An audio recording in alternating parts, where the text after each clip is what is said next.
Good afternoon, everyone. So, like you all know, prelims are just around the corner, and I want to give you a novel approach towards towards attempting the questions in prelim. Now, obviously, a lot of documents will find online easily discussing about the PYQs, the previous year questions. You can attempt those. What I wanted to do, like I said, to give you something different, so that not only are you abreast with the latest whatever is the current affairs are involving, whatever the geography context. Today I am going to focus primarily on geography, the previous year questions and the concepts involved as well, so that the not only the concept is clear, but some questions, the PYQ, some sample questions I will give to you, I'll discuss, so that those you can also attempt. So this holistic approach, adopting this holistic approach, you can easily cover one topic, and once you completely see this video, you will not have to worry about revising, or you can see this video again and this again will complete that particular topic. So today, we are going to discuss the geography topic. Today we are going to focus on cyclones. Okay. So today our focus will be cyclones. Okay, so first of all, to make things interesting, I'll discuss some sample questions and PYQs. Since I'm an engineer by profession originally, so I'll try to apply an approach which I call reverse engineering. So by seeing the questions, it will make you interesting and it will help you understand and appreciate what UPSC is trying to cover or ask. Fine.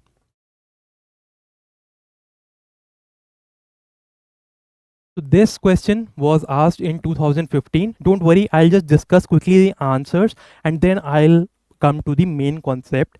So in the South Atlantic and Southeastern Pacific regions in a tropical latitude, cyclones do not originate. What is the reason? This was a highly debated question because see, now when we some concepts I'll discuss side by side. So you have to this is talking about the South Atlantic and Southeastern Pacific Ocean in the tropical latitudes. Now, let me let me open this world map. So I hope it is clear to you. Okay, so it is talking about the South Atlantic and the tropical Southeastern Pacific Ocean. Okay, so you know, eastern part of Pacific Ocean will not be this because the earth is round, so this will be the eastern part of the Pacific Ocean. So the question, the examiner is predominantly talking about this region. Fine. So you know there is something known as the ITCZ or ITCZ, the intertropical convergence zone, which is a broad trough of low pressure region where the northeast and southeast trade winds, they merge or collide and they rise up and cause rainfall. Predominantly this is the concept. So here you can see this is the 30-degree. If you remember, only NCERT is enough to cover this concept if you have forgotten this concept. So we know I've already made the direction. So southeast trade winds. So southeast trade winds are moving in this manner. Okay. And the northeast trade winds are moving. Northeast means they are coming from the eastern direction. They are planetary winds. I'm using keywords because I hope those who are revising, they already know the basic concept. If not, you need to revise. Just go to the NCERT, the 11th class physical environment, and you get. So now the point is, we are talking some conditions, some preconditions which are required for a tropical cyclone to develop and then sustain itself. So one is, that is, low pressure center, pre-existing low pressure center. Okay, then we have the temperature. It should be greater than equal to 26 degrees Celsius. At some places it is also written as 27 degrees Celsius.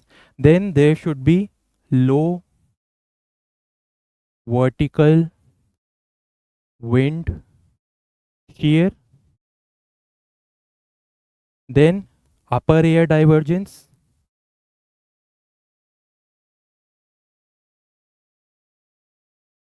and finally presence of Coriolis force. So I feel like explaining all these concepts, but it will take a large amount of time, and by then you will probably close my video and not get anything fruitful. Okay, so now here these are the tropics. From this is tropic of Capricorn and the tropic of Cancer. So this is the tropical region. So this condition will be fulfilled. Low pressure center is also there. Low vertical wind shear is more or less there when the cyclone is getting developed. So this is also not to be considered. The upper air divergence is also not such, it is an important condition when we talk about the upper air circulation, when we talk about the jet streams. So we'll not go into, so and finally this Coriolis force is also there, and this portion, the ITCZ, this is very important. So normally when you see this ITCZ, normally if I just draw it roughly, so it corresponds to, it roams around this 5 degrees north and south of the equator. General, it tries to mingle or coincide with the thermal equator, the point of the maximum temperature throughout the year. But now, since the northern part or the northern hemisphere has a lot of land mass as compared to the southern hemisphere, the during summers, as the sun, the apparent movement, remember this word, apparent movement of the sun is towards north, so this portion is heated much more as compared to the oceans, and the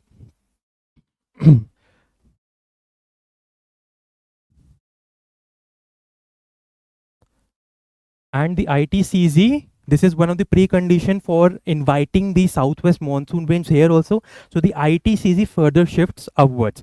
But when the sun, during when it is winter in the northern hemisphere, it is summer in the southern hemisphere, due to presence of large water body, less land mass, the ITCZ does not shift. It does not go much below the 5 degrees south latitude.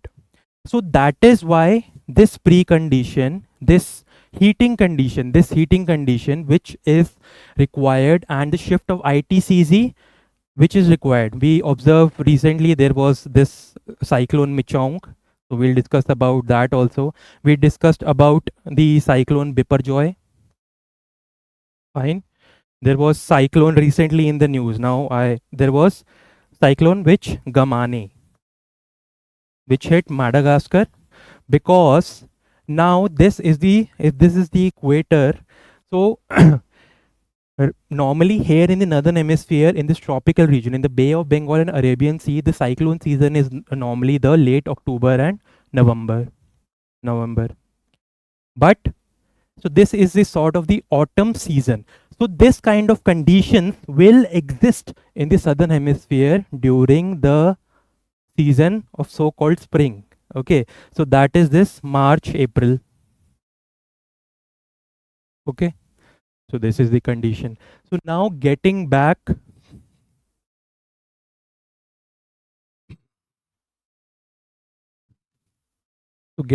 to this, so sea surface temperatures are low.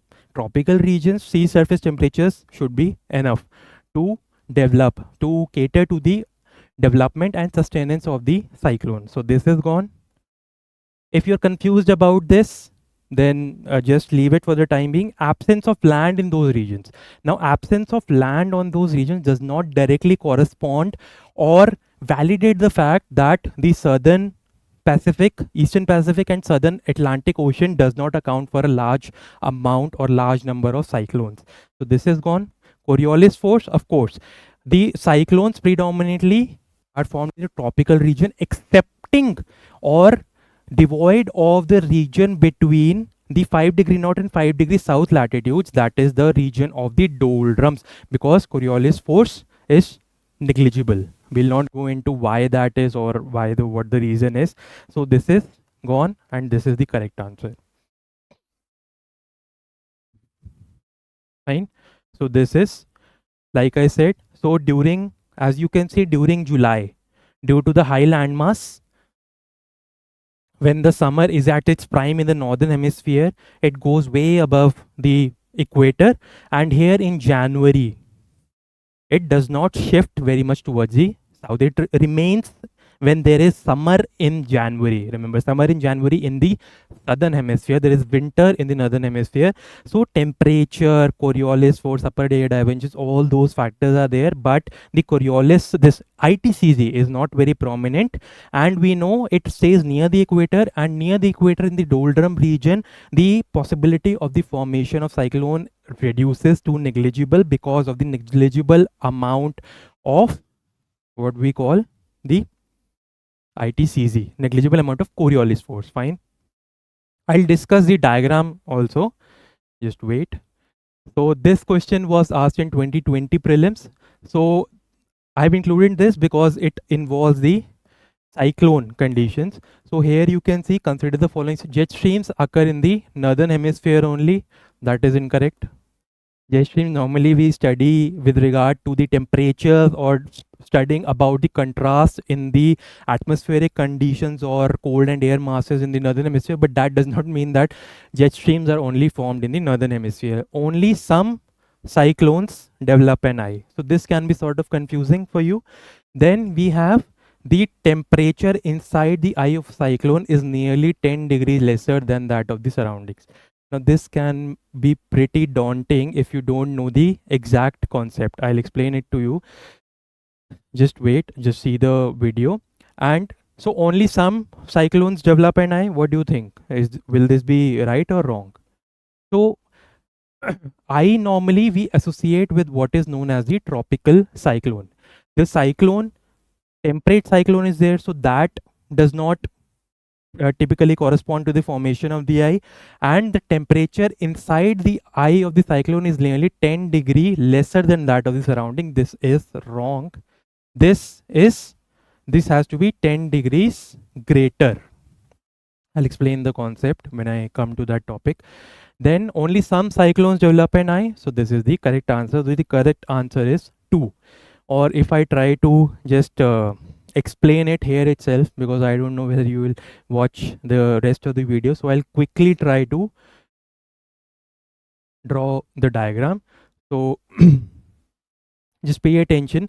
For this you don't need to remember, no need to download an entire high quality, high resolution image for discussing or understanding the cyclone, the eyeball, the eye. Just refer the NCERT, the class 11 physical environment. Okay, so I'll draw almost the exact diagram which is given in the NCERT.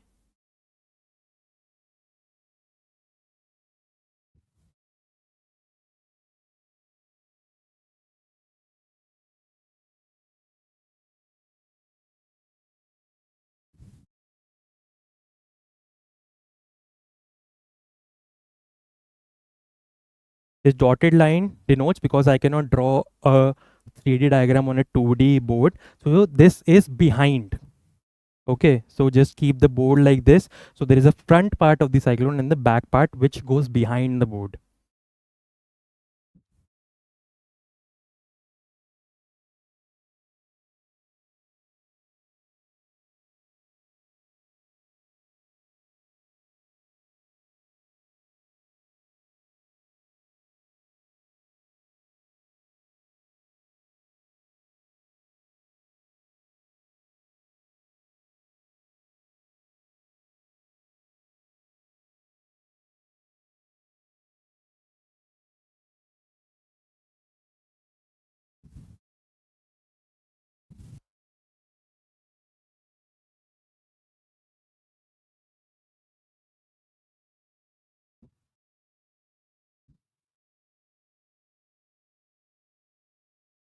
So this is the low pressure center, which is the eye of the cyclone or eye of the storm. And actually, contrary to popular opinion or contrary to the English phrase being in the eye of the storm, which denotes that we are in quite a lot of trouble, it is actually very calm area. Okay, so this is the low pressure region, and the important portion of the Important part is that it has to have a particular spiral like arrangement. So it is going back. The winds are converging in this. Just I'm not drawing the entire wind structure just to keep things simple. The winds are converging, and due to the Coriolis force, which is very essential, instead of rising straight away due to convection, what happens in normally during the March, in our country, we have something known as thunderstorms. So those are purely convectional storms. They have nothing to do with cyclones. So that is simple concept. This is the land surface. Excess sunshine is there. The land is getting heated up. The air rises. It reaches the dew point. It attains condensation. The water vapor, when it condenses, is formed clouds. And when the clouds are unable, or the water vapor comes under the excess influence of gravity, it cannot remain suspended anymore. It falls as rainfall. Fine. So here also the concept of thunderstorms can be easily applied in cyclones, but the only condition is these are spiraling bands of wind. Okay. So this is this is the region of the outflow, and I'll draw, these are the rain bands. I'll just label also.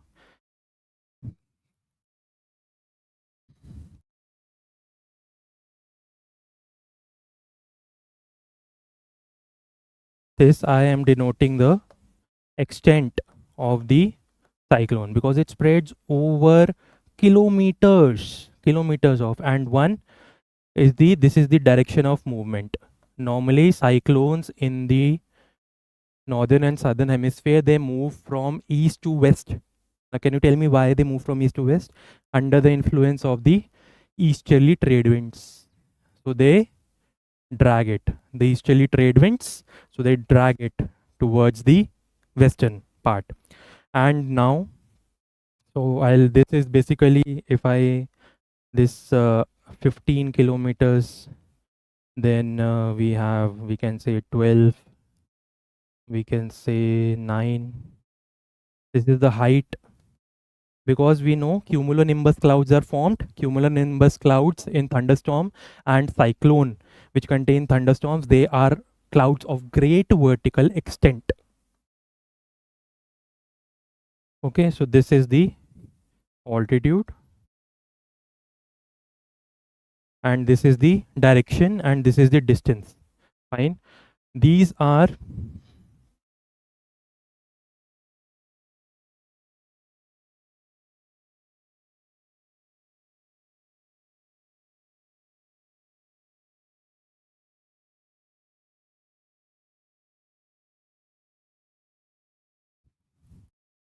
this is the eye wall.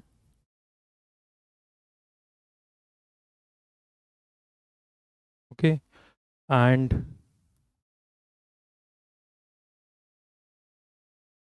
these are the rain bands where the heavy torrential rainfall occurs. Here there is the warm subsiding air.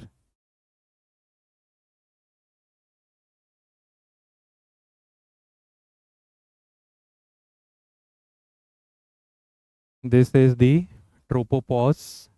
So you see that a lot of concepts of climatology are being covered.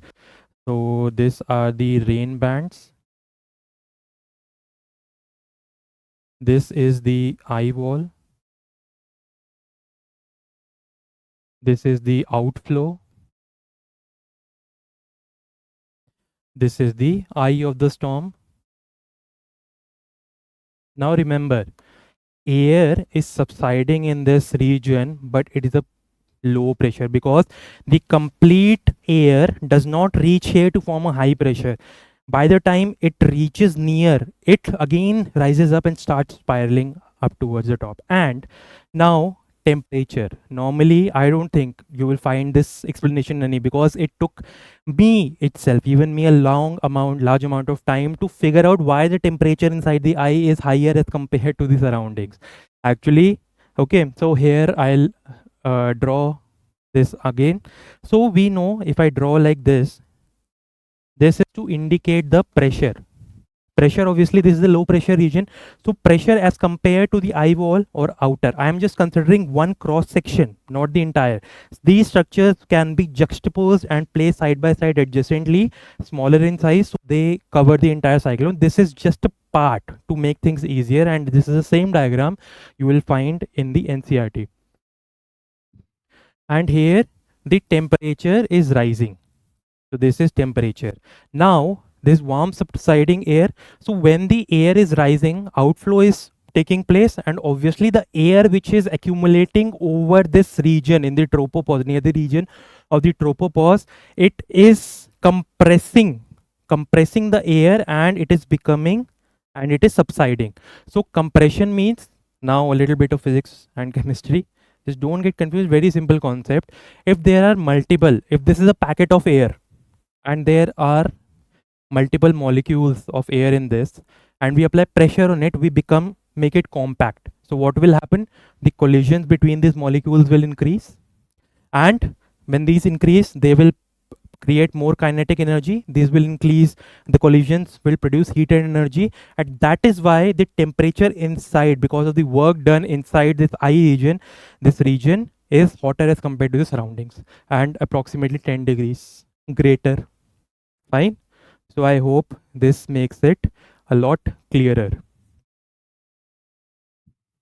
Fine. So here the answer is 2 only. Fine. You can pause the video and read the explanation. It is just for your understanding. Fine. Now consider this is a sample question. So tropical cyclones, played by tropical cyclones, carry heat energy away from the tropics. Why can this be considered? Heat budget,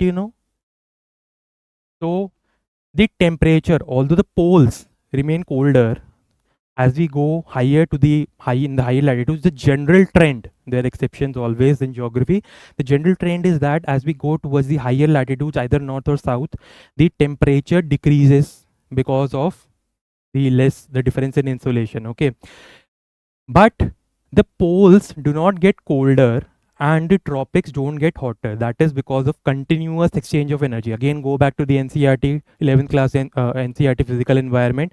So that is because there are things like prevailing winds. There are concepts of phenomena like the ocean currents, which have a very important responsibility or very important task to keep that heat budget in check, to transfer the excess heat from the tropics to the poles and transfer the excess cold. Actually, heat is being transferred from, so those cold from the northern or the higher latitudes. So they carry, obviously, the temperate cyclones. They are, what are they? They are packets of large amounts of energy. So energy needs to be released. So energy picked up from a small part of the ocean in one region, that is carried away, and when they travel towards one particular direction, then when it rains, of course, latent heat, you might have heard, just an example of different types of energy. So latent heat, different types of energy is released. So this is correct. They often bring intense rainfall to drought prone areas. Again, this has been exacerbated or worsened by climate change. You all should be reading the news. They also act as the Earth's filter system. There's a lot of pollution whenever it rains in Delhi or anywhere in the polluted cities of our country. So the aerosols, basically the dust particles, they become heavy, they become saturated water deposit, and they disperse away. So similarly, obviously the wind, if there is high wind also, so that they also disperse the aerosols. The difference only is that in our metropolitan cities, there's a lot of free material, loose material, construction material, debris. So that also flows along with it. So it actually worsens the condition. But in general, so this is also the correct answer. Fine. So this I have just put as a reference. Now this is very important. On the Arabian Sea coastline, less vulnerable to cyclones. This Now the Bay of Bengal, obviously, it witnesses around 4 to 5 cyclones every year. Major cyclones I am talking about, not the tropical depressions. Severe storms as compared to average of one So there is a ratio of 4 is to 1. I'll discuss in the presentation. I'll quickly summarize that. But due to greater heat, greater humidity, the water is evaporating more energy due to global warming is being provided. That is acting as fuel for the greater amount of fuel for the cyclones. So that ratio has been reduced to 2 is to 1. So if 4 to 5 cyclones have regularly are being formed in the Bay of Bengal, now two cyclones on average are occurring in the Arabian Sea. One particular example is cyclone Biparjoy, okay, which was prominently in the news. So cyclones originating in the Arabian Sea. Now we have already talked the tropical cyclones, they are formed in the tropical regions and under the influence of the trade winds which move from east to west, they drive the cyclones. So if we have this peninsula, the mainland. So this is the Arabian Sea and this is the Bay of Bengal. So whatever cyclone is being generated, remember the cyclones, they rotate in the anti-clockwise direction in the northern hemisphere. Fine. So that under the influence of the trade winds, they are driven away from the Indian mainland. And in contrary to that, in contrasting effect to that, in the Bay of Bengal, whatever the cyclones are being formed, they are driven towards the Indian mainland. Okay, so this is correct. And Arabian Sea is more saline and hotter, thus harboring fewer ideal conditions to produce cyclones. Okay, so more saline is correct because relatively lower amount or very negligible amount of fresh water is being introduced by the rivers in the Arabian Sea, but hotter. Okay, and it is actually contrary, when we talk about this and we draw the various structures, we draw the Arabian Peninsula, so we the general perception is that due to this desert regions, this might be hotter, but that is not so. Actually, Bay of Bengal as a general trend is hotter as compared to Arabian Sea, so this becomes the wrong. I'll explain to you as we move on. So this is one only. Some explanation, you can just pause the slide and view the explanation. Consider the following session about cyclones and anticyclones. Cyclones originate in the area of low pressure, while anticyclones originate in the area of high pressure. So this is correct. What do you think according to this is correct?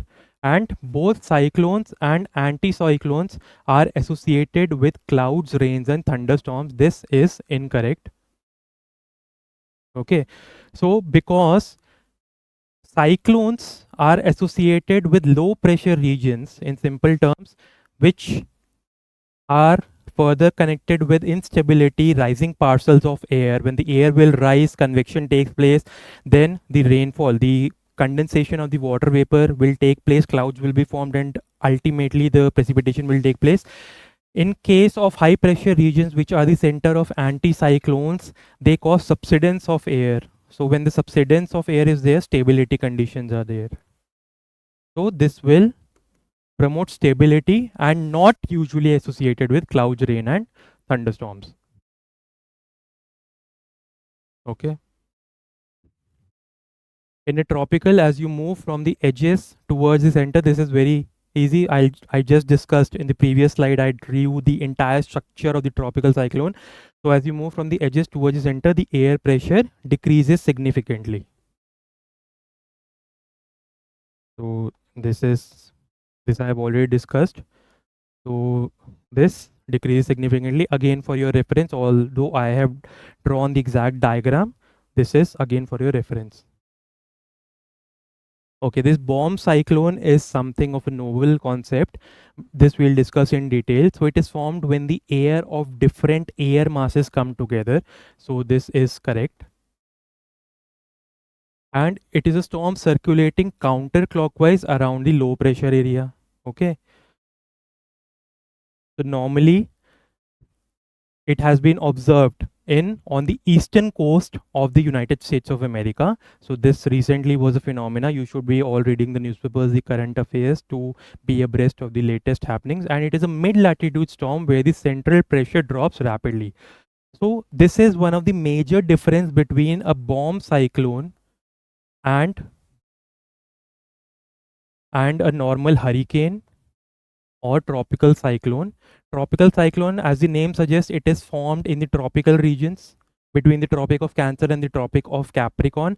Bomb cyclone usually takes place in the mid latitude region and normally during the winters in the northern hemispheres, because as a general trend, again this is a very important concept, the contrast between the air masses is highest during the winters. That is because the dense cold air, it easily or drastically displaces the warm air. Okay, so I'll discuss the concept in detail as we move forward.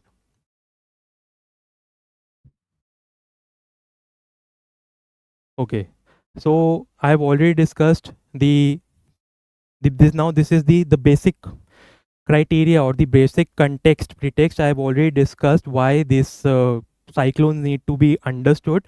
So this was like the eastern coast. This is just an illustration of how the cyclones they move. As you are noticing in this illustration, they're moving in the anti-clockwise direction. Again, if you are still confused, because I used to be very confused when we talk about the direction of movement or rotation. So normally if you consider low pressure at the center, okay, and it is attracting the winds from the high pressure from all around. Now you add to that, suppose it is just simple, the winds are moving towards from the high pressure to the low pressure. Now it is not that the Coriolis force or the apparent force will not act on it. When the Coriolis force acts on it, it will, what it will do, it will deflect, it will deflect in the northern hemisphere towards the right, and in the southern hemisphere it deflects towards the left. So this will be deflected towards the right,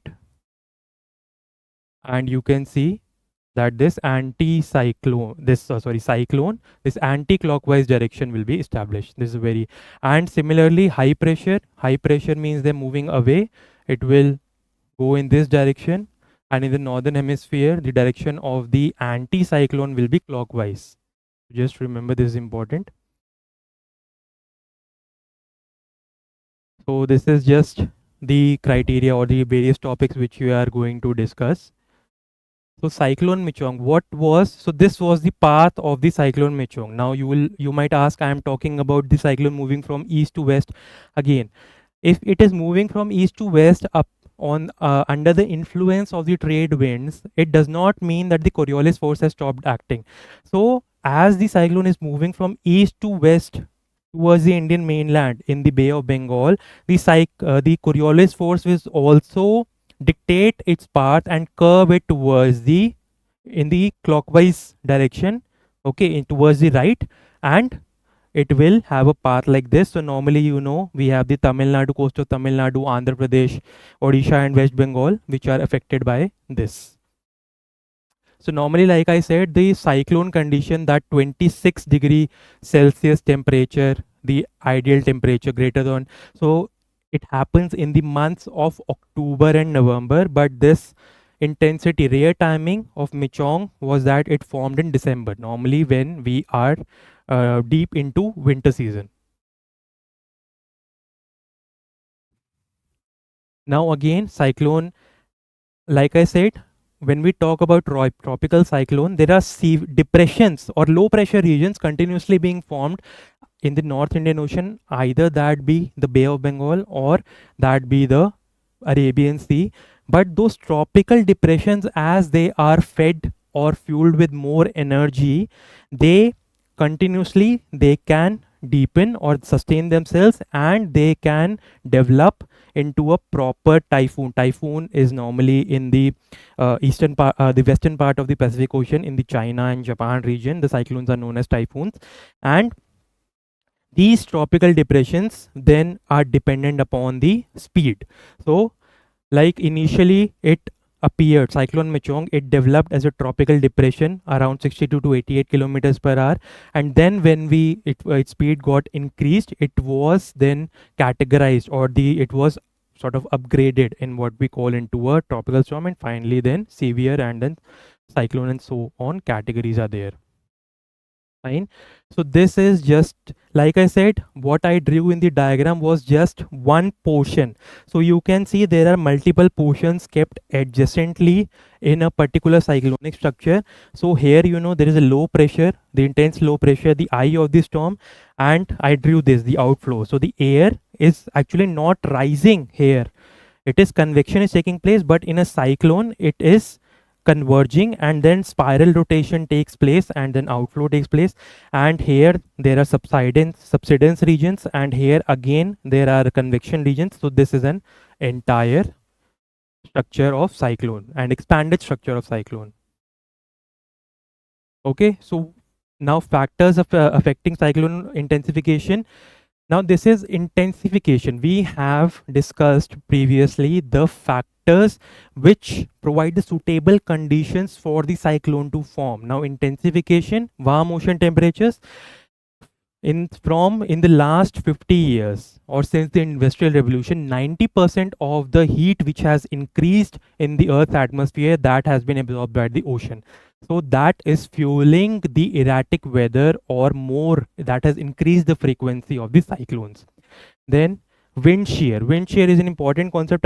Wind shear is basically, see, if we ignore the spiral part, if the winds are rising, but the winds, there are some winds which are moving in the east direction, some in the west direction. So this portion of straight convection, it will be disrupted. So that is why the low wind shear, not the high wind shear, low wind shear is suitable for the formation and sustenance of cyclone.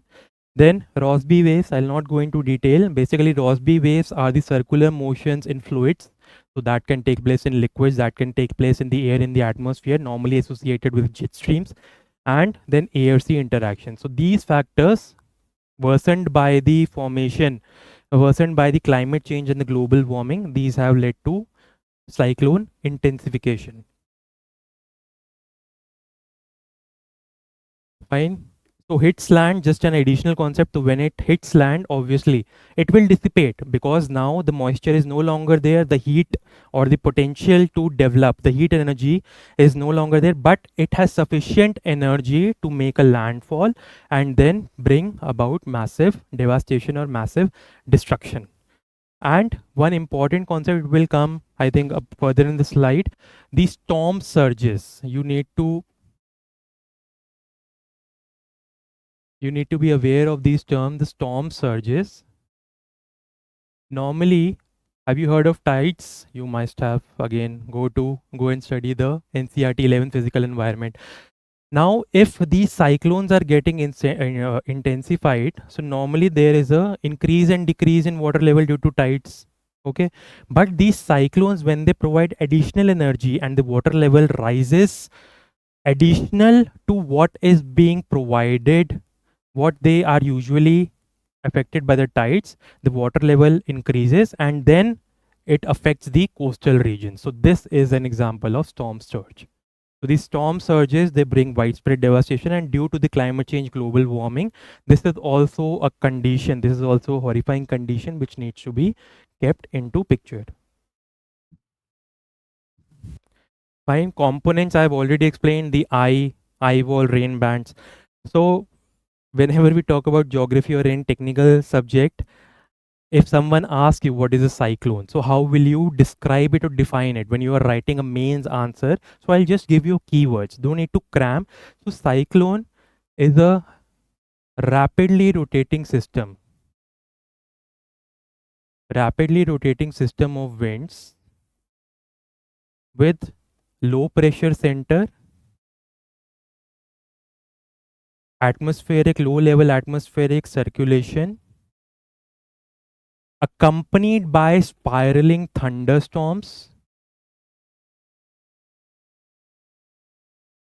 high speed winds, and squalls. Okay, so these are some keywords which you can easily form a definition and act smart. Okay, the cyclone's anatomy, although I had planned this while preparing the presentation to draw this, but I've already drawn, so no need to draw again. So this question again, it was asked in the mains, but again, so there are various meteorological center. This India's meteorological, this Indian Ocean region, the determination of the names like we call cyclone Gulab, cyclone Shaheen, cyclone Tokte, cyclone Biparjoy, cyclone Michong. So how are these? There are group are named. These there is a group of 13 countries.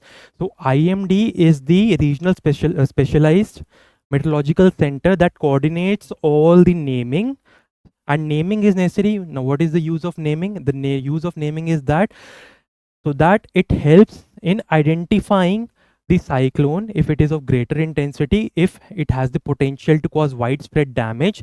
Then the people, by using this name, the people can easily be made aware and the appropriate measures of prevention and mitigation can be taken. Fine. So this different red alert, orange alert, yellow alert. So this is the category. So I have just made a nice map in the next. So here again names. So like I said that hurricanes, these tropical cyclones, April to December, here October to May, cyclone Gamane. Here there was, this is Hawaii, the state of Hawaii under the USA. So here the hurricane Dora was very prominent, which led to widespread wildfires in this tropical island. I'll not go into detail right now. So this is the comprehensive list of names. So you can see there are 13 countries. It can be asked in the prelims, name the countries. But right now you can see some of the, like there is Biparjoy has already been named, Tej, uh, Hamum, Michong is there, Midili, maybe so Cyclone Yas, Gulab, Asani. So this is given by Sri Lanka. This is Cyclone Mocha, okay, Yemen. So these are the countries which give the names, the group of 13 countries. So we can start this. We know India. Okay, this is our friendly neighborhood, Pakistan. Okay, Iran, Saudi Arabia, Oman, Yemen, UAE, United Arab Emirates. This is Qatar. This is Maldives, Sri Lanka, Bangladesh, Myanmar, Thailand. So this group of 13 countries, they give the naming to the provide the names. Don't worry about this. We know Kashmir belongs with us. So just ignore this. Impact of climate change. Basically, sea heat content is increasing. So we have I have already discussed in detail. So this recent Fujiwara effect was in the news. So in brief, if I have to tell, basically when two cyclones, they interact with each other, they dance around each other. So that is what is known as the Fujiwara effect. This was observed in and around the United States of America. So there was one cyclone Hillary. So it was rotating around, or it was interacting with another tropical storm. So I'll show you an illustration. So this is how there are two tropical storms, the hurricanes, since we are talking about the Pacific Ocean. So they rotate around each other, then they can either merge with each other or they can just rotate around and go around the separate ways. So this is the concept of the Fujiwara effect.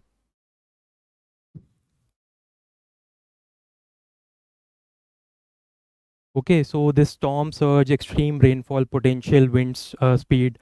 So this climate change has put a drastic effect on the intensity and widespread and the erratic behavior and formation of the cyclones.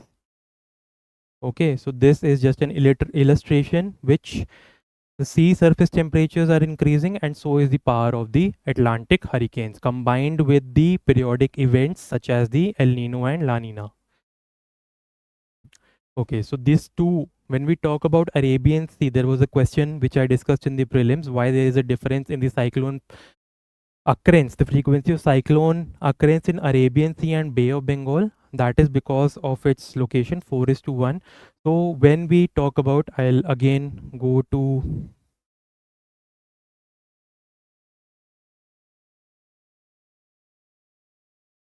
so if we again draw the peninsula, the mainland of India. So in Arabian Sea, here we know there are freshwater sources such as the Ganga and Brahmaputra. So that there is a continuous influx of fresh water. So that is one reason that this is more saline. But this is not the reason why there is a greater intensity of cyclones or greater frequency in Bay of Bengal. Some factors. Now, there is something called the stratification or different layers which are formed. So when we talk about this stratification, here, since continuous flow of influx of fresh water is there from the rivers, so there is continuously a layer of water which is always available for evaporation in this region. So continuously water is flowing and it is available for evaporation, thereby leading to convection and giving energy to the cyclones. Here, since there is less influx of fresh water, the mixing is more, so a free layer of evaporation which is required for providing energy for evaporation causing convection, that is not it. This is one of the major region. Then some other, this is the Horn of Africa. So this is the, it is also suggested by some scientists that sometimes what happens is that these Ethiopian highlands, this is the highland region of Africa. So these Ethiopian highlands, they divert the winds towards here. Okay, so that is one region that it is cooler than the Bay of Bengal. Another reason why the Bay of Bengal experiences more frequency and more erratic weather, more number of cyclones. So it is cooler as compared, again, the structure. Here we, if I continue drawing this, here we have Myanmar, then Thailand. So this is more enclosed structure of Bay of Bengal.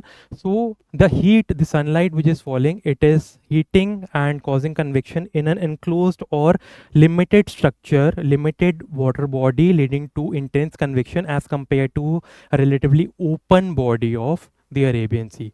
So these are some of the reasons why the frequency of cyclones is more in the Bay of Bengal rather than the Arabian Sea. But since more and more humidity is increasing, the temperatures are increasing, so the convection in these regions has increased tremendously. Fine. So cooler water, more frequent Arabian Sea, just some keywords you can see. Now this bomb cyclone, it is a winter storm I have discussed briefly. So what is happening here? I'll just draw it. So here you can see we have the Tropic of Cancer and this is the Arctic Circle. So continuously there is an interaction of the cold and warm air masses. The cold air masses coming from the polar regions and the warm air masses coming from the tropical oceans. So this, you know, there are currents such as the Gulf Stream in the western part of the Atlantic Ocean. So these warm and the cold air masses, and this is the mid latitude region because it is beyond the tropics. So these, when they collide, and because of the dense winter region, the winter season, it intensifies the bomb cyclones because this cold air mass, it moves rapidly, very quickly, and it lifts this air, and intense low pressure is created. At least there should be a drop of around 24 millibars of pressure in 24 hours. So this is what is called as bombogenesis. So the cyclone is so intense, the cyclone or the storm is so intense, it explodes like a bomb and causes widespread devastation. So recently, here we have states like New York, Maine, Vermont, Pennsylvania. So these experience this bomb cyclone. So this is the concept. Fine. So higher latitudes and during winter, bomb cyclones.